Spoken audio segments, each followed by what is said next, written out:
Salatullah salamullah ala Taha Rasulillah. Salatullah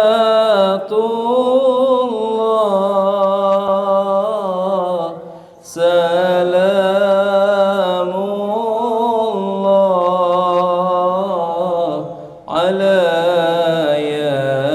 Yasin Habibillah.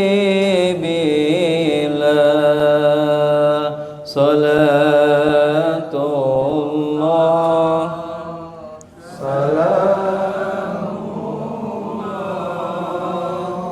ala Taha Rasulillah.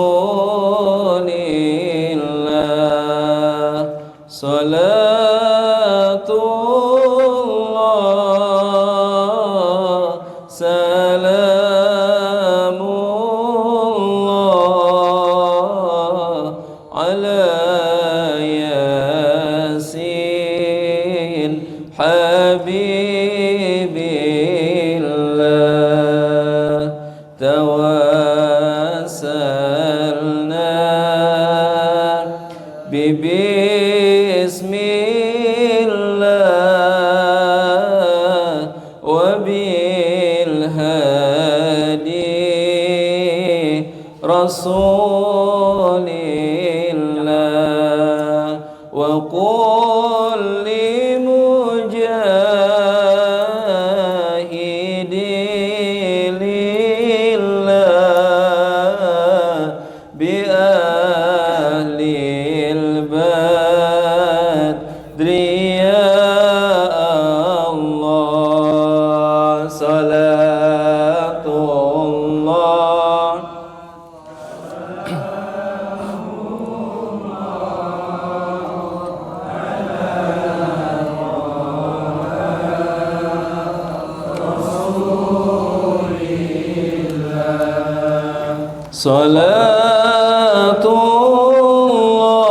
Salatullah salamullah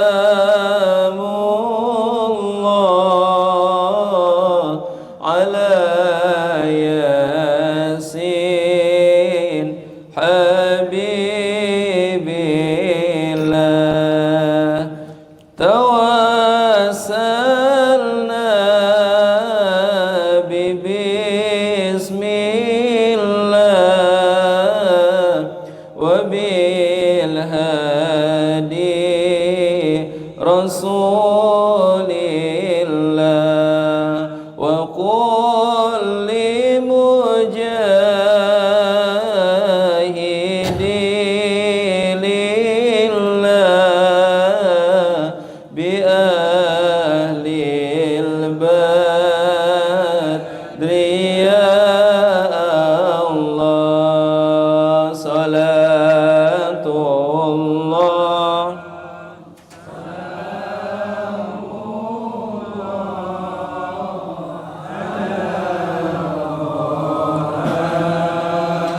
Rasulillah. Salatullah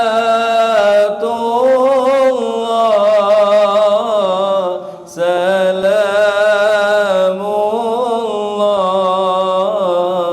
ala Yasin Habibillah. Ilahi salimil ummah minal afati wa nikmah wa min hammi wa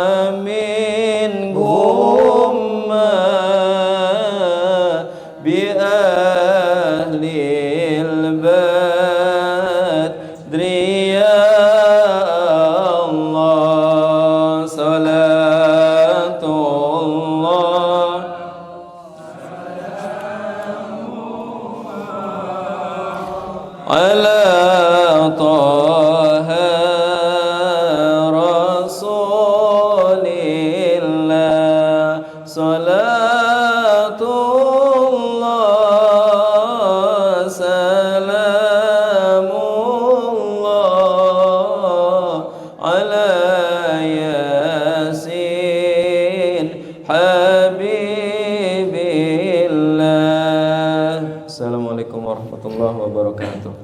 Bismillahirrahmanirrahim. Assalamualaikum warahmatullahi wabarakatuh. Alhamdulillahi rabbil alamin.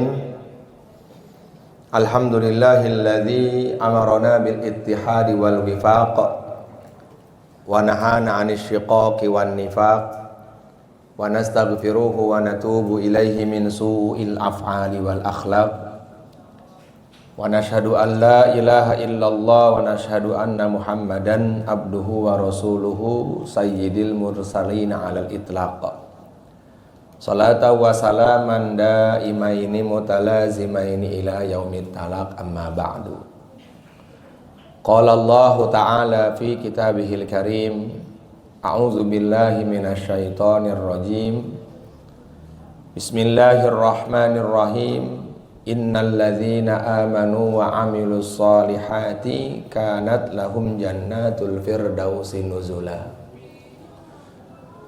Wa qala Rasulullah sallallahu alaihi wasallam, unzuru ila man huwa asfala minkum wa la tanzuru ila man huwa fawqakum fahuwa ajdar alla tazdaru ni'matallah au kama jaa fil hadis. Alhamdulillah teman-teman ngaji Plo yang dimuliakan oleh Allah Subhanahu wa taala. Mudah-mudahan langkah antum semua dari rumah Allah Subhanahu wa taala nilai dengan ampunan dosa dari Allah Subhanahu wa taala.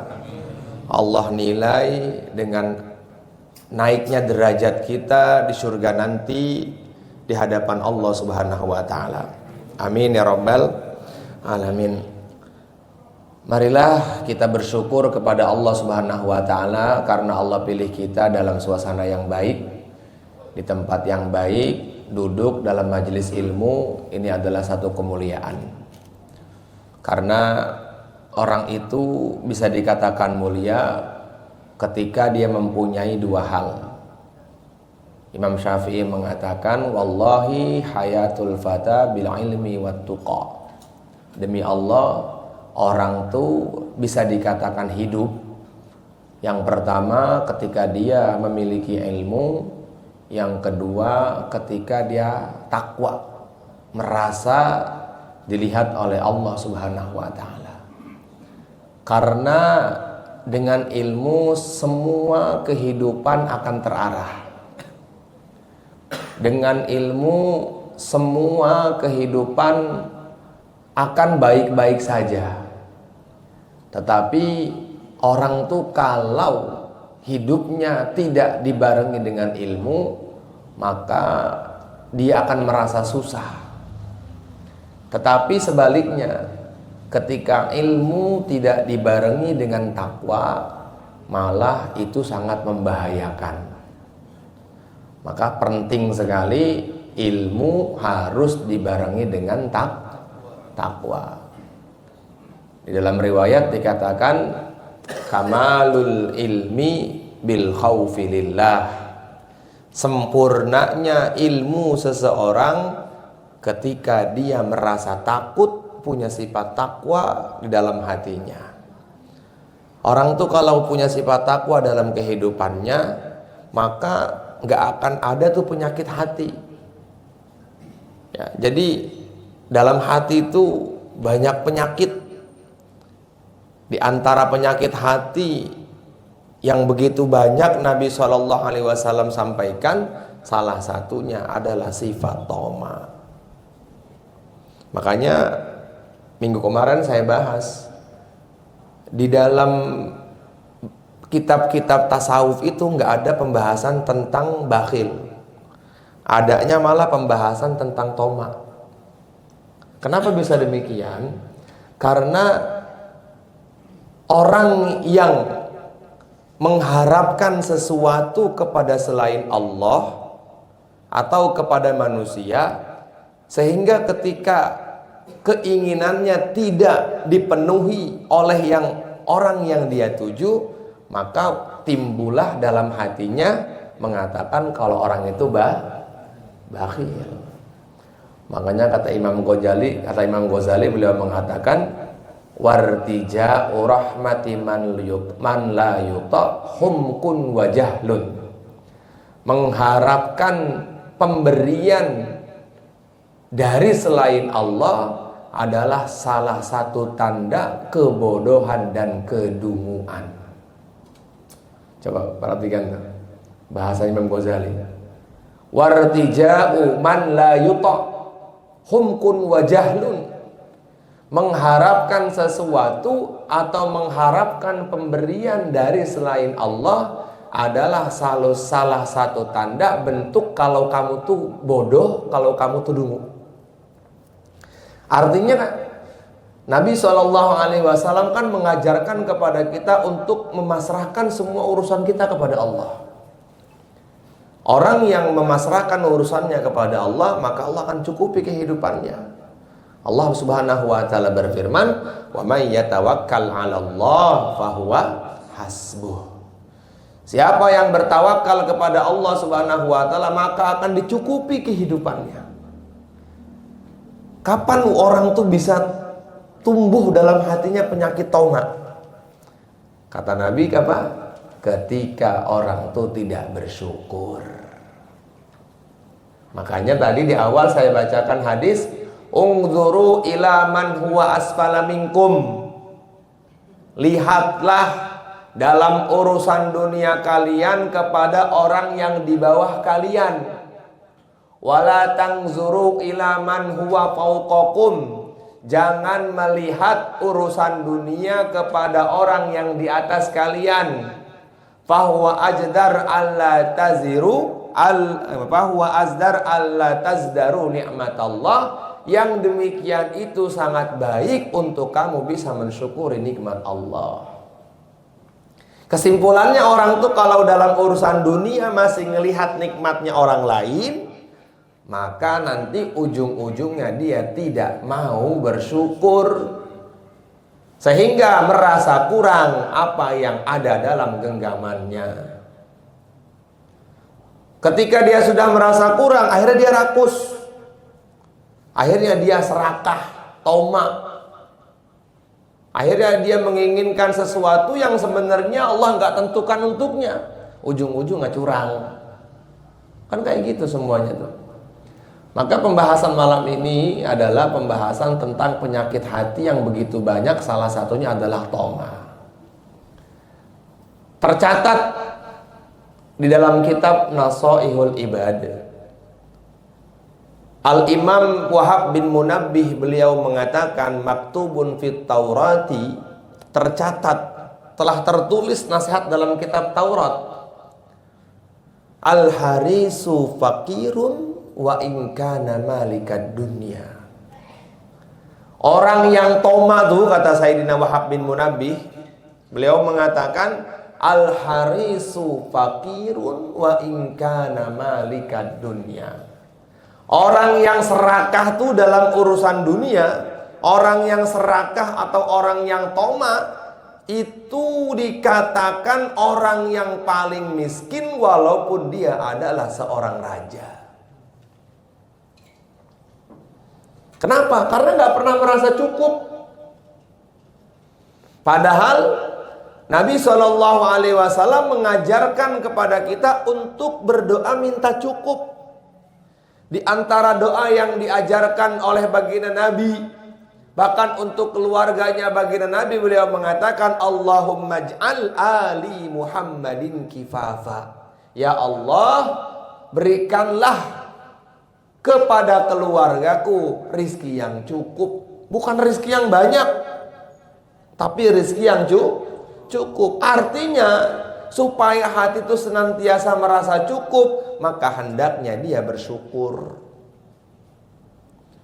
Itulah penting.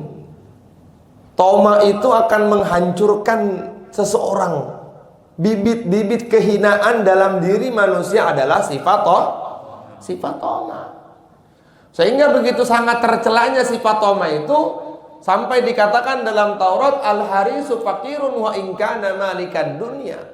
Orang yang serakah dalam urusan dunia, dia akan terlihat miskin walaupun dia adalah seorang raja. Jadi walaupun dia mempunyai harta yang banyak, ketika dia tidak merasa puas dengan apa yang Allah takdirkan kepadanya, berarti dia termasuk orang yang miskin. Maka di antara tanda orang itu sempurna dalam ibadah atau dalam hidup adalah ketika hatinya ghinan nafas, merasa cukup dengan pemberian Allah. Maka toma itu kata Imam Ghazali, beliau mengatakan iradatus syai' minal ghair bi ghairi sababin. Toma itu secara bahasa adalah iradatus syai'in minal ghairi bi ghairi sababin, mengharapkan sesuatu dari selain Allah tanpa ada sebab. Kata Imam Ghazali itu. Dan beliau mengatakan wa tama'u mani'un min kulli hakimin. Toma itu akan mencegah dari segala kebaikan atau kebenaran. Ini contoh nih. Toma mencegah kebenaran nih. Ketika bonansa, dia punya sesuatu sama kukuh, hajat kepada kukuh. Kemudian kuku melakukan sesuatu yang sifatnya itu haram. Maka karena bonansa ada pengharapan kepada kuku, dengan sendirinya bonansa akan terhalang untuk bisa mencegah kemungkaran dari apa yang ingin dibuat oleh kuku. Karena nggak enak. Kalau saya mencegah nanti gimana ya? Kira-kira dia mau ngasih saya apa enggak ya? Masuk nggak? Bener kan begitu? Makanya kata Imam Ghazali, at-tam'u mani'un min kulli hakimin. Orang tuh kalau punya pengharapan kepada selain Allah, maka dirinya akan tercegah dari melakukan kebaikan atau dari ingin menyampaikan kebenaran. Ada orang yang baik sama orang itu misalnya, tiba-tiba dia bertanya, ini gimana Ustaz hukumnya? Itu haram sih, nggak haram, tapi haram katanya. Halo. Ya gitu. Kenapa? Karena dia ada harapan kepada orang yang dia tuju. Makanya benar, mani'un min kulli mani'un min kulli hakimin.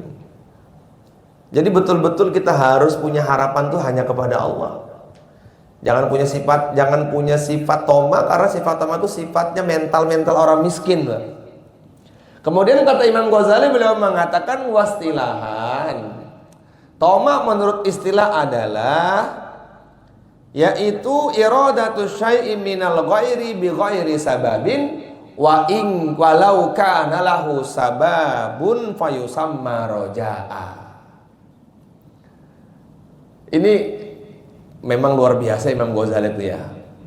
Kalau dalam riwayat, kalau kata para ulama yang lain, ketika bonansa bekerja kepada kuku dengan janji satu hari 50.000, dibayar seminggu sekali, berarti kurang lebih 350.000, dan kukuh lupa. Ketika dalam hati bonansa ada sesuatu terhadap apa yang dijanjikan kukuh, itu ulama yang lain mengatakan disebut dengan roja. Itu bukan toma, karena ada harapan. Dan dia bonansa mengharapkan itu karena dijanjikan sama kuku dia sudah bekerja. Yang diakati kalau satu hari 50.000. Tapi kalau dalam bahasa ilmu tasawuf, Imam Ghazali mengatakan walaupun seperti itu namanya toma. Coba lu bayangin lu, sekeras itu toma tuh, ngeri banget kan. Maka bagaimana cara supaya yang roja tuh, yang toma tuh bisa dikatakan roja? Kata Imam Ghazali, begini caranya kata beliau. Ketika janjinya kuku belum ditunaikan oleh kuku kepada bonansa, maka yang harus bonansa kerjakan adalah dia minta dulu kepada Allah, ya Allah, kukuh nih punya janji sama saya dan saya bekerja kepadanya selama 1 pekan dan dia ingin memberikan kepada saya 350.000, maka berikanlah kepada saya. Kalau langsung, tuh kapan yang kukuh ngasih ke gua ya, padahal gua udah kerja, itu toma juga kata Imam Ghazali. Berarti kita toma semua. Karena mengharapkan gaji sebulan sekali. Bener gak? Iya, toma semua kita nih, Masya Allah. Lagian Haji Ridho bikin temanya toma. Bingung kan jadinya. Paham ya di sini ya teman-teman, di sini ya insya Allah ya. Maka gimana caranya supaya kita jauh dari sifat itu semuanya? Caranya adalah kita berdoa kepada Allah Subhanahu wa taala. Tidak ada cara yang lain, tidak ada cara yang lain kecuali kita betul-betul berdoa kepada Allah Subhanahu wa taala. Kemudian dalam riwayat dikatakan, "Ma sabaqat aghsanu dhulli illa ala bidrin tom'in." Tidak akan bercabang suatu keburukan kecuali diawali dengan toma. Gini nih, orang tuh kalau toma nggak dikasih, maka dia akan mencuri. Bener nggak? Kalau dia mengharapkan sesuatu kepada orang yang dia tuju nggak dikasih, ujung-ujungnya dia akan gosok pertama, memakai barang orang lain tanpa izin. Nanti setelah dia berani melakukan hal yang gosok itu, akhirnya dia akan menambah lagi kepada yang lebih besar, yaitu mencuri. Nah kalau sudah begitu kan tempatnya neraka jahanam. Tempatnya neraka jahanam. Makanya kata Nabi SAW, beliau mengatakan, "Madhibani jai'ani ursila fi ghanamin bi afsadalaha min harsil mari alal mali wa syarafi lidini." Ya, beliau mengatakan begini, 2 serigala yang lapar dilepas di satu rombongan satu rombongan kambing, itu nggak lebih parah jahatnya, nggak lebih kejam rakusnya daripada manusia yang toma, kata Nabi. Jadi serigala yang lapar, kalau dia lapar banget dan kita lepas di rombongan kambing, dia hanya makan 1 ekor kambing. Tapi kalau manusia, kata Nabi, kalau dia sudah punya 1, dia ingin yang lainnya, terus akhirnya dia buat curang. Ada 2, kata Nabi, ada 2 perkara ada 2 perkara yang walaupun manusia sudah tua dia akan mendapatkannya. Dia akan rakus dengannya. Yang pertama adalah rasa rakus ingin memiliki sesuatu. Yang kedua yaitu ingin memiliki ilmu. Nah 2 perkara ini satunya dilaknat oleh Allah Subhanahu wa taala. Karena orang manusia tuh setua apapun tetap ketika dia mau mati tetap, udah hartanya dibagi-bagi, udahlah nanti aja katanya kan. Kayak gitu kan Nabi bilang begitu. Laukana li ibni Adam wadiyan min malin. Kalau seumpama anak Adam mendapatkan 2 gunung dan semuanya Allah rubah menjadi emas, labtago salisan, maka dia berharap, kapan ya saya punya gunung yang ketiga dan jadi emas juga. Wala yamla'u jawfa bani Adam, kata Nabi, dan angan-angannya akan bisa selesai ketika mulutnya sudah tertutup dengan tanah. Wa yatubullahu ala man taba, dan Allah Subhanahu wa taala akan menerima taubatnya semua hamba. Kenapa orang itu bisa toma? Karena panjang angan-angan. Kenapa orang itu panjang angan-angan? Karena rakus dengan dunia, nggak pernah cukup dengan dunia. Sehingga di dalam riwayat itu dikatakan, ya, orang tuh kalau sudah terlalu rakus dengan dunianya, maka Allah Subhanahu wa taala akan memberikan sesuatu kepadanya yang sudah ditakdirkan oleh Allah untuknya. Nggak akan lebih dapatnya.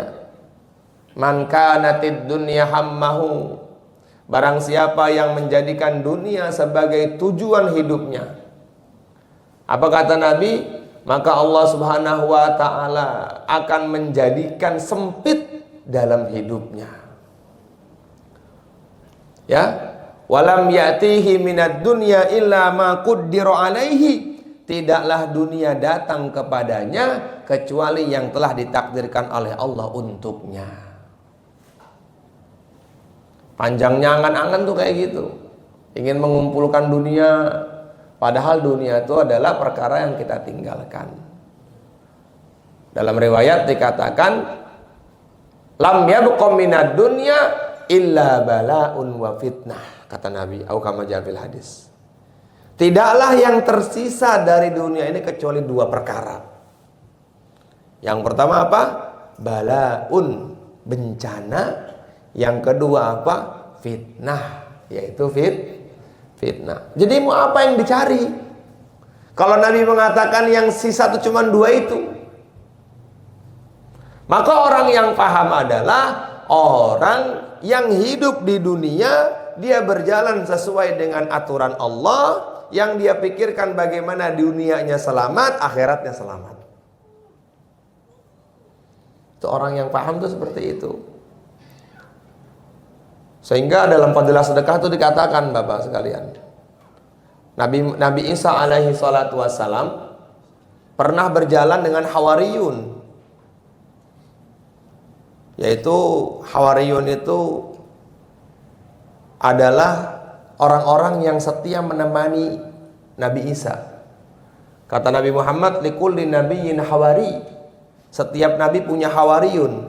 Wa hawari'i Zubair ibn al-Awwam wa Sa'ad bin Abi Waqqas, dan termasuk hawariku adalah Zubair bin Awam dan Sa'ad bin Abi Waqqas. Hawariyunnya Nabi Isa yang 11 itu, tapi satunya khianat, yang bernama Yudas Iskariot itu. Ketika beliau berjalan dengan Nabi Isa alaihi salatu wassalam, Nabi Isa berjalan dengan mereka, maka di tengah perjalanan ada bangkai kambing. Di fadilah sedekah ini disebutkan, ada bangkai kambing yang sudah bau busuk. Kemudian Nabi Isa mengatakan, inilah contoh dari dunia yang Allah ciptakan. Artinya udah nggak ada kebaikan walaupun hanya sedikit gitu kan. Terus kata Nabi Isa kepada Hawariyun, ada nggak kebaikan yang kalian lihat dalam bangkai kambing ini? Maka Hawariyun mengatakan, nggak ada kebaikan, ini bau, ini udah busuk belatungan. Tapi karena Nabi Isa hatinya bersih, maka beliau memandang sesuatu tetap ada hikmahnya. Apa beliau sampaikan? Ada kebaikan yang ada di dalam bangkai kambing ini. Apa itu? Giginya masih putih. Apa kesimpulan kata Nabi Isa dalam fadilah sedekah? Kesimpulannya, dunia tuh yang begitu rusak, tetap ada kebaikannya satu. Siapa? Ilmu dan amal. Jadi tetap kita hidup di dunia ini dibarengi dengan ilmu dan amal. Walaupun memang Nabi mengatakan la yabqa minad dunya illa bala'un wa fitnah. Tidaklah dunia datang, tidaklah yang tersisa di dunia kecuali bencana dan fitnah. Maka apa yang mau kita rebutkan di dunia ini? Karena semuanya akan ditinggal. Makanya jangan jadi orang yang rakus. Jangan jadi orang yang rakus. Kenapa orang itu takut mati? Kenapa orang itu takut mati? Karena panjangnya angan hubbud dunya wa karahiyatil maut, cinta dunia, takut mati. Orang cinta dunia karena panjang angan-angan. Jadi kayak gitu, panjang angan-angan, cinta dunia, akhirnya takut mati. Makanya benar kata tadi, toma itu adalah pangkal cabang dari akar dari segala keburukan. Karena dia panjang angan-angan, akhirnya dia ingin mendapatkan dunia semuanya itu. Terus gimana dengan sikap kita dengan dunia? Ya silakan, dapatkan. Bahkan perintahnya di dunia ini harus kita jadi orang yang punya. Karena semua yang berkaitan dengan amalia Islam itu akan terus bisa berjalan dengan baik ketika kita punya dunia. Jangan dipahami punya dunia itu hina, enggak. Ya. Kalau orang dunia menganggap kemuliaan dengan dunia, bagaimana Sayyidina Umar mengatakan dalam Rasul Libat, izzud dunya bil mal wa izzul akhirati bi salihil a'mal. Orang dunia menganggap mulia itu dengan dunia. Orang akhirat menganggap mulia itu dengan akhirat. Maka di dalam kitab Ihya itu dikatakan, orang tuh kalau sudah semakin takut punya derajat arifin, maka semakin dunia datang kepadanya, dia semakin takut kepada Allah. Contohnya Sayyidina Umar. Dalam Sayyidina Hikam itu mengatakan, al-arifuna idza busitu akhwafu wa idza kubidu.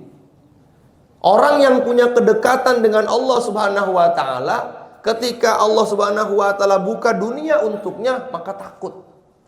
Sayyidina Umar itu terkenal dalam riwayat ketika dunia bertubi-tubi datang kepada Sayyidina Umar. Maka Sayyidina Umar menangis, ditanya oleh salah satu dari sahabat, "Mata bekik ya Umar, apa yang menyebabkan engkau menangis ya Umar? Padahal Islam sudah berjaya, dunia telah datang kepada kami." Apa Sayyidina Umar katakan? "Aku menangis, aku takut karena kebaikan yang kita buat sekarang sudah Allah balas. Dunia begitu bertubi-tubi datang kepada kita. Kenapa kamu menangis? Bukankah itu baik?"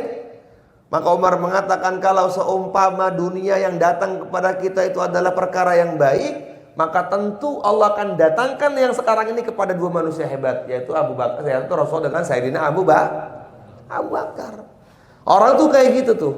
Mikirnya udah mikir akhirat.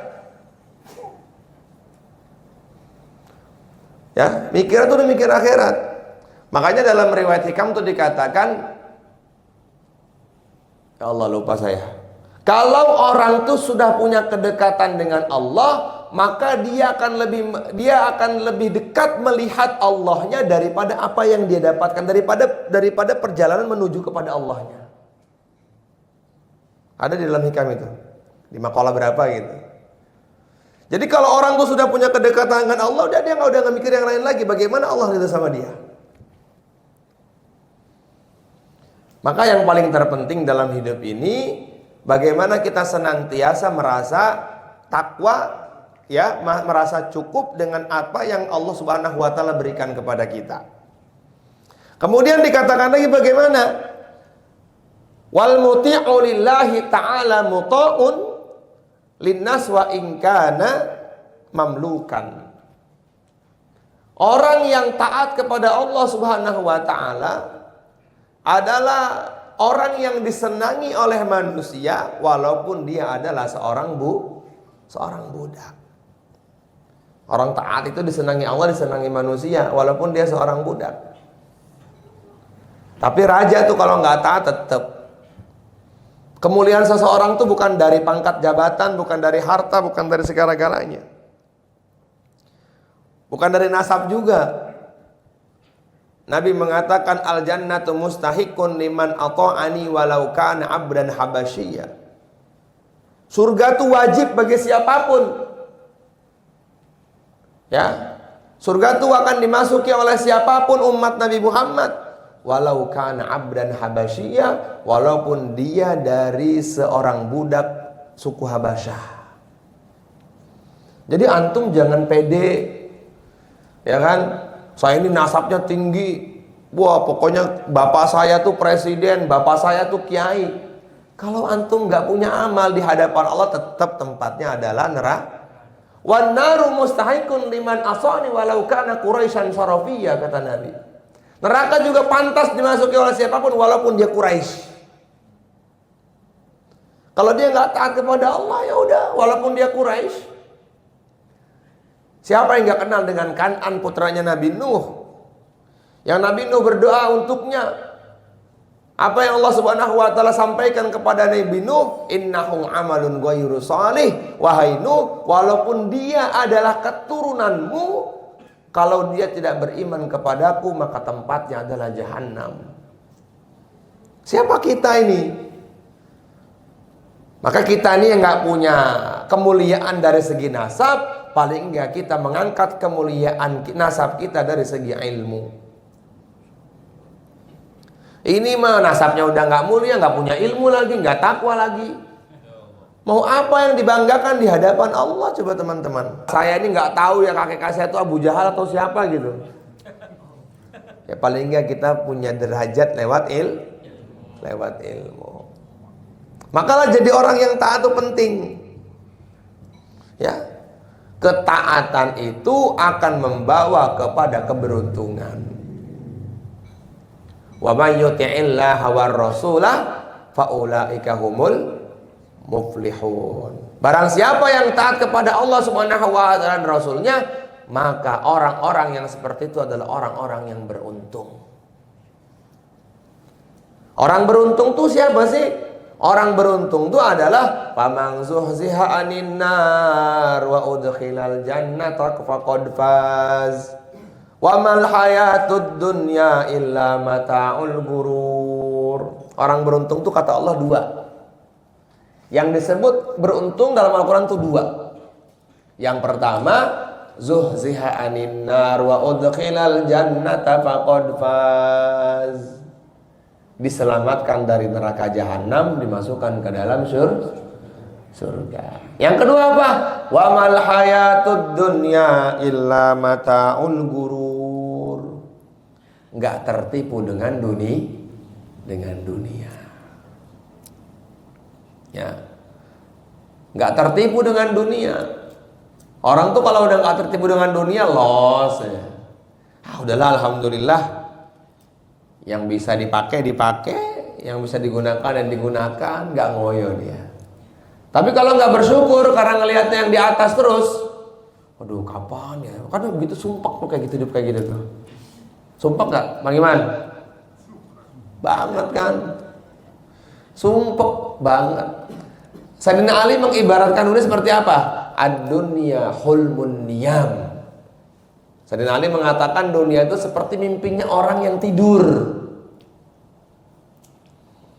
Ad-dunya hulmun niyam.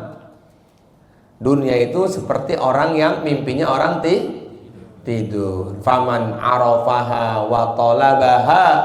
Barang siapa yang mengejarnya, mencarinya sampai tenggelam di dalamnya, faqad akhta'at tariqa ilal jannah. Sungguh dia telah tersesat dari jalan menuju surga. Ya, Masya Allah. Ketika Nabi Mi'raj, maka Nabi dikejar Pak sama nenek-nenek cantik, sama nenek-nenek. Tapi nenek-nenek tua banget. Nenek-nenek kan udah keriput. Tapi dibudakin aneh gak sih? Iya. Kayak anak-anak Gen Z pakai bedaknya di sini tebel, di sininya enggak gitu ya. Kan lucu kan ya. Udah gitu di apa? Yang di itu yang di kota tua itu apa? Kamu mau punya pacar kayak gimana gitu? Yang pakai aerok gitu misalnya. Yang pakai vario gimana itu? Diwawancara. Seperti gini-gini. Iya. Penghasilannya berapa? Ya minimalnya 10 juta. Bonansa emang nggak bisa berarti kalau kayak gitu. Tapi jangan mau juga sama orang-orang kayak gitu.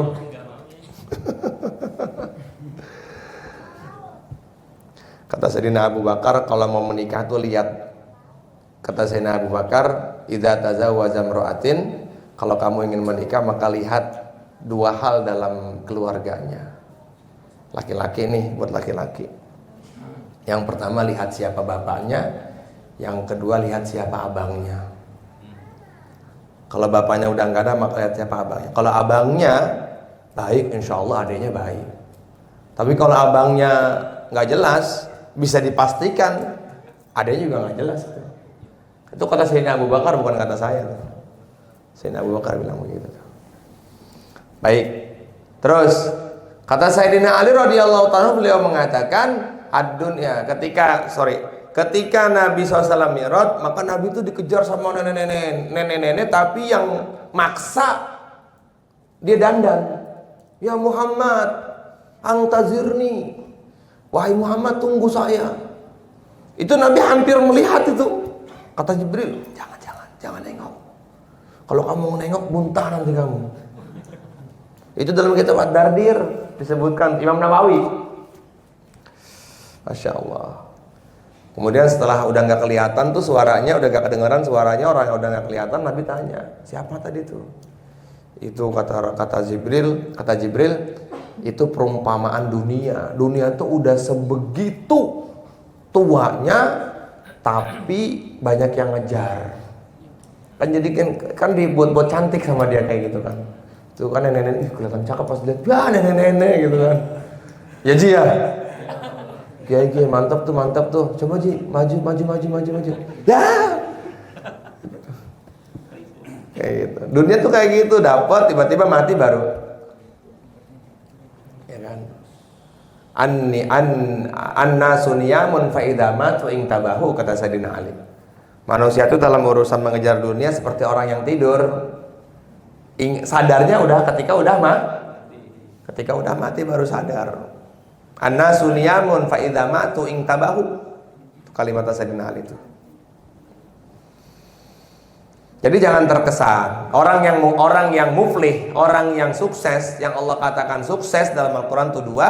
Yang pertama diselamatkan dari neraka, yang kedua tidak terkesan dengan dunia. Tanda, ini kata Nabi, tanda iman seseorang itu Allah terima ada 3 tandanya. Yang pertama kata Nabi at-tajafi an daril gurur. Dia tidak terkesan dengan dunia tipu-tipu. Jadi nggak terkesan dengan semua keadaan-keadaan dunia yang menipu itu. Yang kedua, al-inabah ila daril khulud. Yang dia pikirkan gimana selamat di tempat keabadian. Yang ketiga, al-isti'dad lil mauti qabla nuzulihi. Ketika hidup yang dia persiapkan adalah kematian. Itu tanda iman seseorang tuh diterima tuh. Ini hadis sahih nih. Berarti hari ini kalau kita masih terkesan, masih nggak memikirkan akhirat, masih nggak punya persiapan untuk akhirat, berarti bisa dipastikan iman kita belum diterima. Nauzubillah min dzalik. Wah, berat sih itu. Kecuali orang-orang yang Allah Subhanahu wa taala berikan taufik. Mudah-mudahan kita termasuk orang-orang yang diberikan taufik oleh Allah Subhanahu wa taala. Nah, cara ada tandanya juga supaya itu masuk tuh. Suka sama ngaji. Ya kan? Suka sama ngaji. Terusnya ya suka sama amal. Kenapa baca Waqiah? Kenapa baca Al-Muluk? Supaya nanti dikubur selamat. Nabi yang udah begitu sangat sempurna aja tidak akan pernah memejamkan matanya sebelum beliau baca Al-Muluk. Ente yang surganya nggak jelas, berani-beraninya menjamin mata sebelum baca Al-Muluk. Apa yang mau dibanggakan di hadapan Allah jadi teman-teman kalau kayak gitu. Kemudian yang ketiga beliau mengatakan wal qani'u ghaniyun wa in kana ja'ian. Orang yang qanaah, orang yang merasa cukup atas pemberian Allah, dia terhitung orang yang kaya walaupun dia orang miskin. Beda kan? Orang tamak terhitung miskin walaupun dia kaya. Orang yang merasa cukup, orang yang qanaah terhitung kaya walaupun sebenarnya dia miskin. Karena dirinya nggak punya hajat sama orang lain. Artinya dia sejajar. Kalau bonansa dia tidak punya hajat sama bupati ketika duduk, ya udah sejajar aja. Tapi kalau dia punya hajat, punya pengharapan kepada bupati atau siapapun artis atau orang yang lebih banyak duitnya daripada dia, maka dia akan merendah menjadi budak. Dia akan merendah menjadi budak. Tapi dalam urusan toma ada yang diperbolehkan oleh Nabi. Sama dengan urusan hasad juga. Yaitu serakah dalam menuntut ilmu. Wajib toma tuh kalau kayak gitu tuh. Datang ke guru siapa, guru yang kita yang kita tahu dia orang hebat, datang. Itu wajib toma kita kayak gitu. Tapi urusan yang selain ilmu nggak boleh. Hasad juga sama. Hasad itu termasuk bagian dari penyakit hati. La hasada illa fisnataini, kata Nabi, tidak boleh hasad kecuali dalam dua hal. Yang pertama apa? Rajulun atahullahul mal.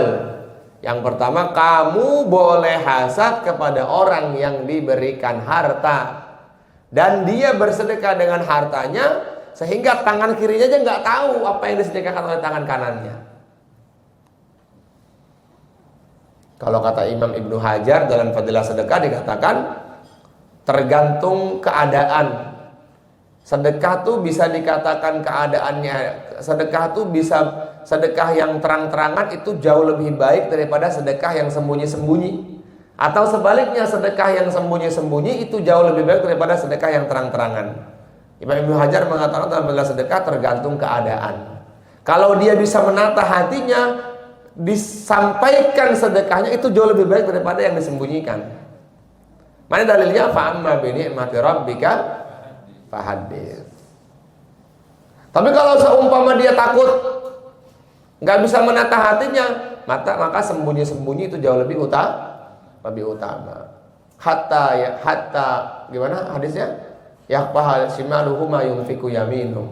Tangan kirinya aja nggak tahu, udahlah.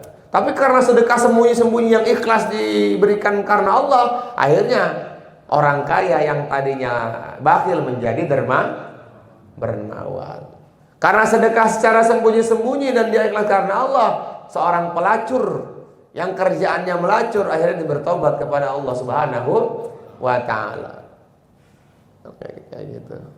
Intinya semua bagaimana urusan hati. Maka yang kita tata tuh hati. Sayyidina Abu Hurairah mengatakan hati itu ibarat kepala pada badan. Jadi yang menggerakkan semua amaliyah kita tuh hati. Ya, hati itu bisa bersih ketika iman bersih.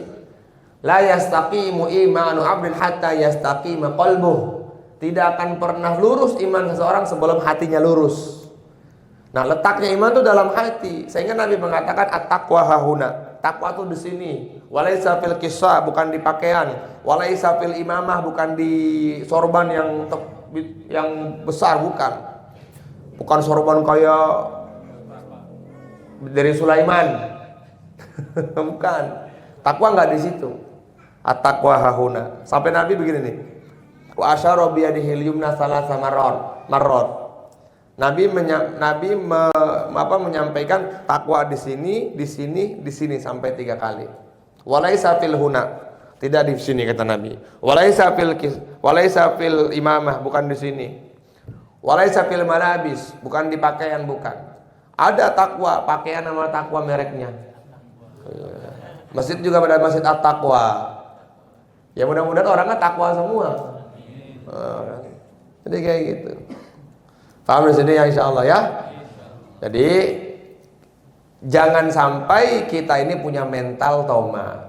Maka pesan saya gini, Bapak Ibu harus baca fadilah sedekah. Itu bagus banget. Luar biasa. Kalau bisa bacanya tiap hari, jangan di hari ini baca, besok ganti enggak. Udah, pokoknya baca fadilah sedekah tuh. Itu Imam Maulana Muhammad Zakaria betul-betul mecutin orang-orang yang toma, mecutin orang-orang yang bakhil. Bahkan beliau memberikan pengalaman-pengalaman rohaniah beliau. Itu enak kalau baca itu tuh. Apalagi kalau bacanya habis subuh tuh tenang. Jangan baca habis kerja. Dilempar nanti kalau habis kerja itu. Apaan nih, nggak penting banget nih buku nih gitu. Capek kan di situ kan fadilah sedekah kan dunia tuh nggak penting banget di situ.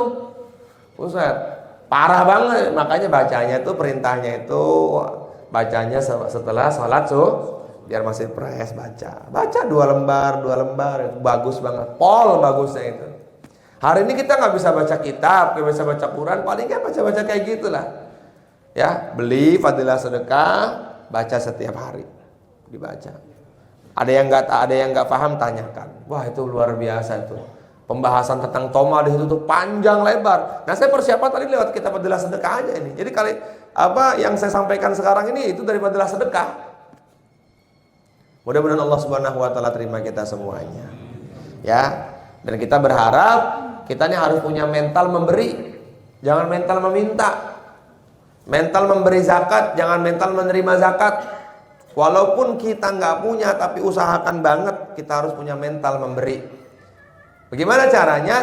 Ya memberi itu nggak harus banyak. Memberi itu nggak harus nunggu kaya. Justru malah memberi ketika susah itu jauh lebih afdol daripada ketika kita sedang ada. Makanya Allah Subhanahu wa taala mensifati orang beriman itu bagaimana sih? Alladzina yunfikuna fis sarra wad dharra. Sifatnya orang beriman itu salah satunya dari banyak sifat. Yang pertama kata Allah, yunfikuna fis sarra wad dharra. Berani bersedekah walaupun dalam keadaan susah atau sulit. Nih sebentar lagi mau korban nih, Pak. Ya. Kalau dalam fadilah sedekah lagi itu Nabi mengatakan, kalau kamu susah maka bersedekahlah. Puyeng-puyeng lu kalau pakai logika kita. Asli. Ini gimana sih konsepnya Nabi ini? Lagi susah bersedekah, malah justru itu. Di bab itu kan di bab awal ya, kita baca lagi bab awal itu. Apabila kalian merasakan kesusahan maka bersedekahlah. Nabi mengatakan sedekah mengeluarkan harta kamu itu Allah akan mencegah 70 mara bahaya dalam hidup kamu. Paling kecilnya mara bahaya kikir, coba kikir itu paling kecil. Masya Allah, mara bahaya kita nggak punya harta.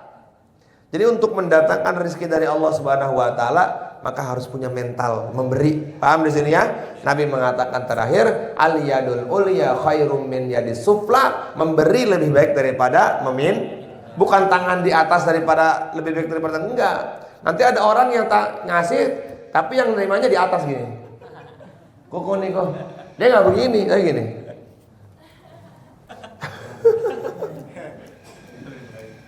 Iya, jadi memberi lebih baik daripada meminta. Dan satu perkara Nabi mengatakan yang paling dibenci Allah dan Rasulnya adalah meminta kepada selain Allah. Sampai Nabi SAW mengatakan, aku lebih sangat menyukai kamu pergi ke hutan, mengumpulkan kayu bakar dijual di pasar, daripada kamu mendapatkan harta yang banyak tapi hasil meminta.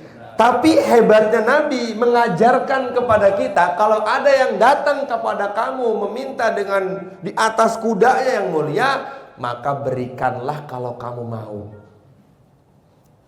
Misalnya ada orang datang meminta kepada kita nih, pakai S-Max, pakai PCX lah, PCX putih. Itu kuku orang itu minjem duit kalau gitu. Ya. Kata Nabi, berilah.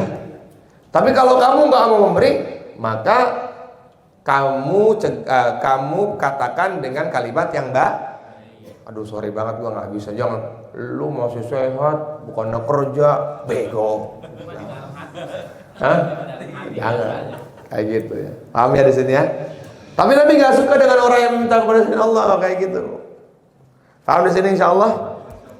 Nah, semoga Allah Subhanahu wa taala terima kita semuanya. Ada pertanyaan enggak? Apa? Nah, sekarang takror dulu dua-dua. Ya.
Ya cukup. Sekarang saya tanya, Allah Subhanahu wa Ta'ala mengatakan orang beruntung itu dalam Al-Quran ada berapa tandanya tuh? Wih, Haji. Yang pertama apa, Ji? Yang pertama dijauhkan dari neraka, dimasukkan ke dalam surga. Yang kedua? Yang kedua tidak tertipu dengan dunia.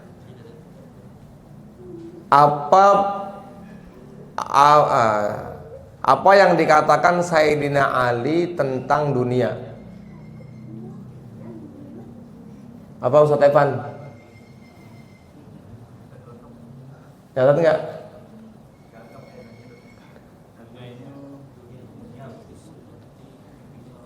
Ad-dunya hulmun niyam. Mimpinya orang ada lagi satu yang lupa. Wadhillul qamam. Seperti bayang ya, bayang. Terus apa? Faman arafaha wa talabaha faqad akhta'a tariqat. Siapa yang sudah tenggelam terkesan dengannya, maka dia sudah jalan tersesat menuju jalan surga. Mas Hamka mana Mas Hamka? 3 tanda Allah Subhanahu wa Ta'ala terima iman seseorang tuh. Wah, itu hadis sahih tuh.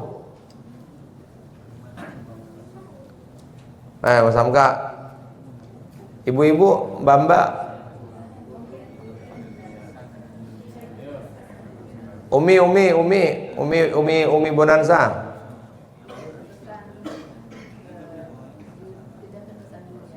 Ya. Ya.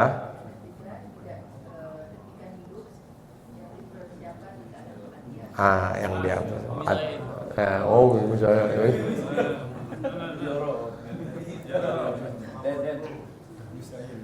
Kenapa orang tuh bisa tomak? Apa masalahnya? Bukan yang tadi kata Nabi, memang panjangan angan. Karena melihat dunianya orang lain. Sehingga Nabi SAW mengajarkan, ungzuru ila man huwa asfala minkum wa la tangzuru ila man huwa fauqakum. Jangan suka melihat nikmatnya dunianya orang lain. Jadi kalau urusan dunia lihatnya kemana? Ke bawah. Kalau urusan akhirat, kalau urusan dunia jangan lihat Haji Ridho ente, ntar jadi ngepet loh. Iya. Gimana ya kenapa kayak Haji Ridho ya? Gimana kalau gila sih aman, takutnya ngepet tuh jadi gila kan dia, kayak pengen kayak Haji Ridho, pengen kayak Haji Ridho gitu. Ngepet kan nggak aman gitu. Lagi golf ya di Bali, turnamen golf.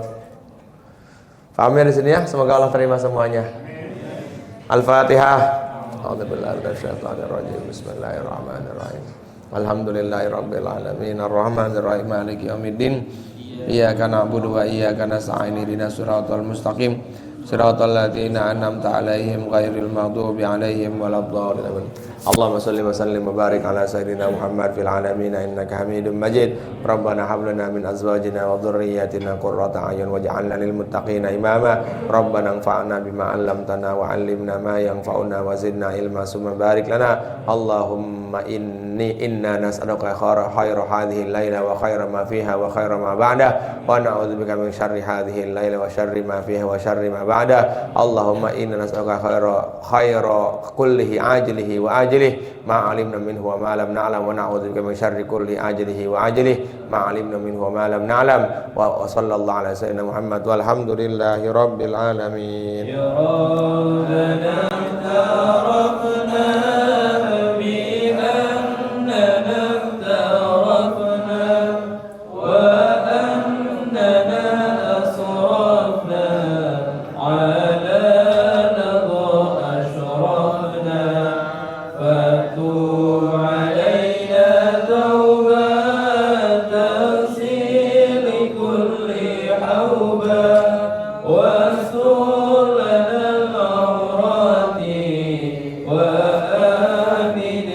rawati wa fir liwalidina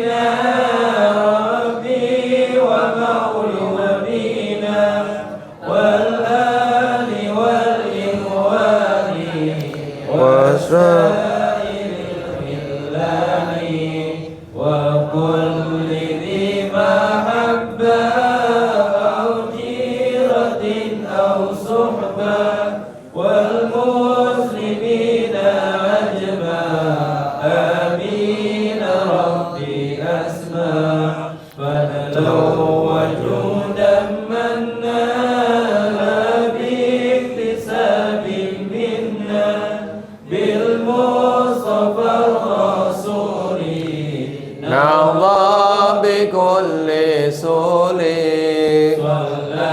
وسلم ربي عليه أد الحب وآله وصحبه عداد تأسيس الصحب والحمد لله الإله في البال والتناهي والحمد للإله في البال والتناهي Subhanallah bihamdihi subhanakallahumma bihamdika asyhadu an la ilaha illa anta astaghfiruka wa atubu ilaik.